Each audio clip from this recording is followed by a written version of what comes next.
gentleman from Hawaii, Mr. Case, for 5 minutes. Thank you, Madam Speaker.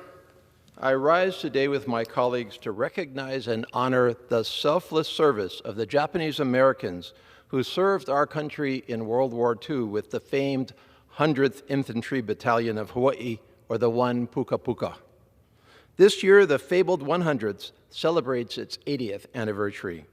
The battalion was composed of 1,400 Americans of Japanese ancestry whose loyalty was questioned by our government following the attacks on Pearl Harbor and much worse. Although much of the U.S. public looked upon them with disdain and skepticism, these soldiers simply persevered. Their story is one of patriotism, tenacity, and courage. Following the attacks on Pearl Harbor and when anti-Japanese hysteria was at its peak, these young men raised their hands and demanded the right to defend America. With the support of U.S. military officers and others in Hawaii and elsewhere, the federal government eventually created an all-Nisei, or second-generation Japanese-American Army unit, the 100th Infantry Battalion. Just before their deployment in August of 1943, the men of the 1 Puka Puka selected the motto, "Remember Pearl Harbor," to reflect their anger at the attack on their country.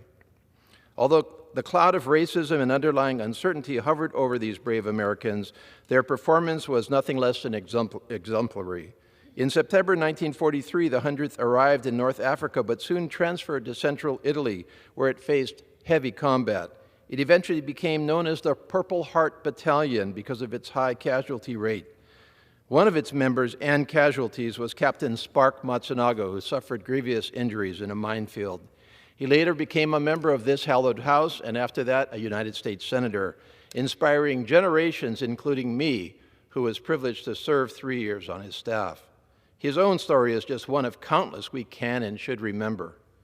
In August 1944, and after a year of combat, the battalion integrated with the Japanese Americans of the 442nd Regimental Combat Team. They then continued to fight through Italy and France. The men of the 100th spent 20 months in Europe and fought in 6 campaigns across Italy and France. They received 6 Distinguished Service Crosses and earned 3 Presidential Unit citations. Along with the 442nd, the 100th Infantry Battalion is recognized as the most decorated American unit in our history for its size and length of service. The lineage and honors of the 100th and 442nd live on today and are preserved by the 100th Battalion, 442nd Infantry U.S. Army Reserve. Today, the unit is staffed with reservists from Hawaii, American Samoa, Guam, and Saipan. These women carry on the legacy of the soldiers that endured so much before them 80 years ago. We all owe a debt of gratitude to groups like the Nisei Veterans Legacy and the Military Intelligence Service Education Society of Hawaii and others for keeping the 100th Battalion's legacy alive. They have all been critical in recognizing the sacrifices of our Japanese Americans to defend a country that questioned their loyalty. On the walls of the National Japanese American Memorial, not far from our U.S. Capitol, the late Senator Spark Matsunaga's words still ring true today.